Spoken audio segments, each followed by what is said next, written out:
Bonjour à tous et à toutes et bienvenue sur cette vidéo d'anatomie du système nerveux.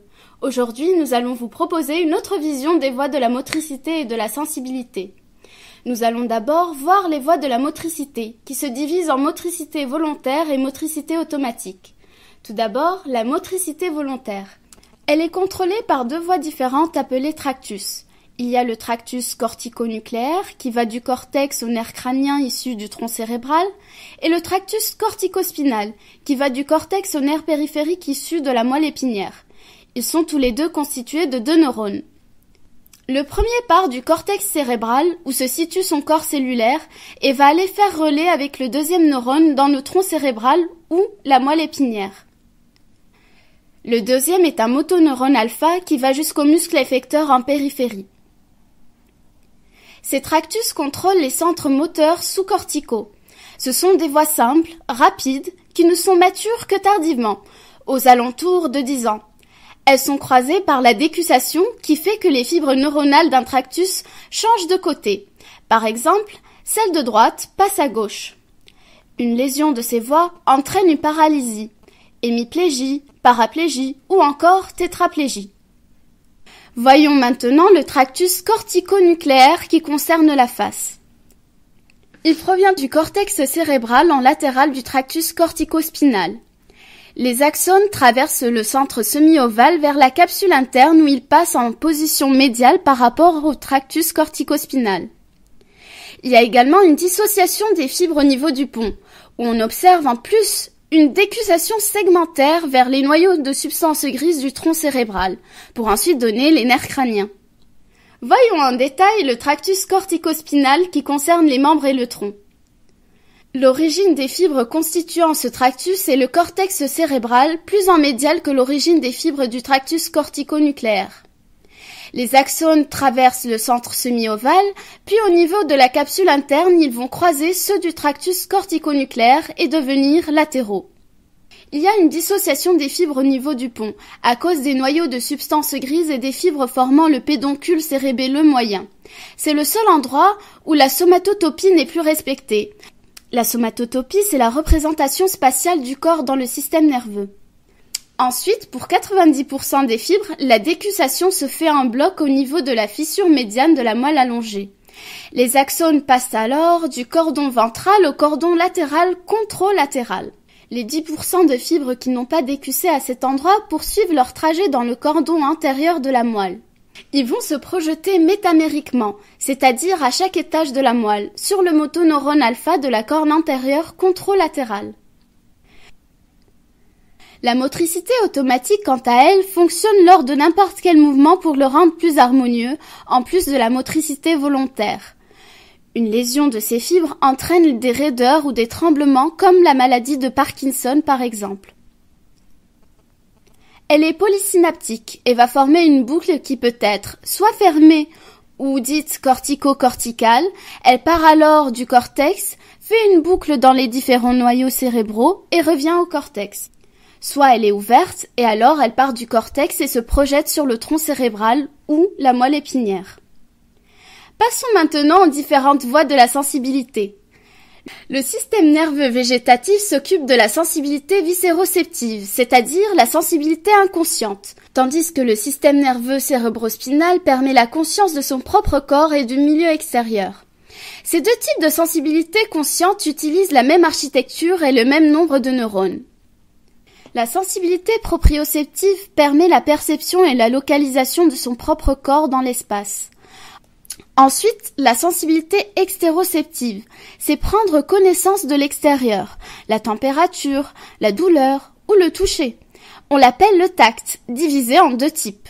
Le tact épicritique, précis, qui perçoit les détails comme l'épaisseur d'une feuille avec la pulpe des doigts.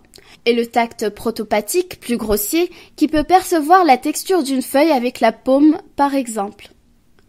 On va se concentrer sur le système nerveux cérébrospinal. Quel que soit le type de sensibilité, on a toujours 3 neurones successifs. Le protoneurone, qui amène les informations de la périphérie et dont le corps cellulaire se situe dans le ganglion spinal, sur la racine dorsale du nerf spinal. Le deutéroneurone dans la substance grise segmentaire, moelle ou tronc selon le tractus, et qui va remonter jusqu'au thalamus.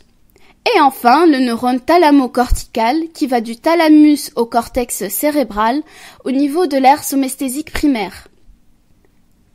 Si on a une lésion sur un des 3 neurones, cela peut entraîner une hypoesthésie qui est une diminution de la sensibilité, une anesthésie qui est la perte de la sensibilité ou une analgésie qui est la perte de la perception de la douleur. Dans la moelle épinière, on distingue schématiquement 2 systèmes de sensibilité par des couleurs. En premier lieu, les fibres bleues. Elles véhiculent le tact protopathique en médial et les sensibilités thermiques et douloureuses en latéral. Le corps cellulaire du protoneurone se situe dans le ganglion spinal et les axones entrent dans la corne postérieure de la moelle, donc dans la substance grise où se fait le relais avec le deuténeurone. Puis, l'axone du deuténeurone décusse de façon métamérique pour aller cheminer dans le cordon ventral contralatéral de la moelle épinière et monter ainsi jusqu'au thalamus. On parle alors de neurone ou tractus spinothalamique. Il y a ensuite un neurone thalamo-cortical situé en dehors de celui des fibres vertes que nous allons voir maintenant. Les fibres vertes véhiculent les sensibilités épicritiques et proprioceptives conscientes. Ce sont des fibres afférentes de gros calibre fortement myélinisées. Comme pour les fibres bleues, le corps cellulaire du protoneurone se situe dans le ganglion spinal de la racine postérieure, puis les axones cheminent dans le cordon postérieur de la moelle. Les fibres remontent alors dans le cordon dorsal de la moelle épinière pour aller faire synapse avec le deuténeurone, dont le corps cellulaire se trouve à la face postérieure de la moelle allongée, soit au niveau des noyaux graciles en dedans, soit des noyaux cunéiformes en dehors. Puis on observe une décussation en bloc de toutes les fibres au niveau de la moelle allongée. Les axones du deuténeurone vont ensuite cheminer jusqu'au thalamus où on trouvera la synapse avec le neurone thalamo-cortical qui ira jusqu'au cortex de l'aire somesthésique primaire dans le gyrus postcentral. On distingue 2 tractus qui se projettent sur les noyaux éponymes du tronc cérébral.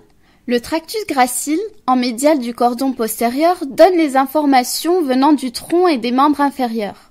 Le tractus cunéiforme, en latéral du cordon postérieur, apporte les informations venant des membres thoraciques. Petite remarque, quel que soit le niveau, c'est toujours le deuténeurone qui décusse. La sensibilité de la face ne dépend pas de la moelle, mais du tronc cérébral. Les corps cellulaires sont ceux du nerf trijumeau situé dans le noyau bulbaire de la moelle allongée pour le tact protopathique ou dans le noyau pontique du pont pour le tact épicritique. On parle de tractus trigémino-thalamique. Pour ce qui est des dermatomes, c'est une distribution segmentaire qui fait correspondre des segments de peau avec des nerfs.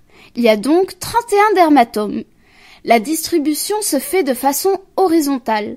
Elle paraît verticale sur les membres car nous sommes bipèdes, mais au final, les dermatomes suivent la croissance du membre.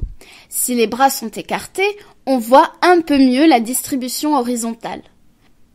Commençons par les racines cervicales. Les nerfs de C5 correspondent à l'épaule, ceux de C6 au bord latéral du bras, ceux de C7 à la face dorsale du bras, de l'avant-bras et de la main, tandis que ceux de C8 correspondent à leur partie médiale. Pour les racines thoraciques, les nerfs de T4 correspondent au mamelon, mais attention, pas au sein. Les nerfs de T10 correspondent au nombril. Les nerfs du métamère L1 correspondent aux plis de laine. Pour ce qui est de L5 et S1, ils correspondent respectivement à l'antérolatéral et au dorsal du membre pelvien, ce qui permet de mieux localiser les sciatiques, selon la localisation des douleurs des patients. Une dernière information sur les douleurs rapportées. Elles correspondent à la projection de la sensibilité cutanée et végétative ou proprioceptive qui se mélangent. Par exemple, une douleur au bras gauche ou de la mâchoire qui vient en fait d'un infarctus du myocarde. Merci d'avoir regardé cette vidéo. Nous espérons que le trajet des voies nerveuses est maintenant plus clair pour vous. Pour de plus amples informations, n'hésitez pas à venir poser vos questions aux permanences du TAT qui ont lieu le lundi pour Maraîcher et le mardi pour Rangueil et Purpan. Nous tenons à rappeler qu'en aucun cas cette vidéo ne remplace les cours des professeurs d'anatomie des facultés de Rangueil, Purpan et Maraîcher qui seuls font foi pour le concours de mai.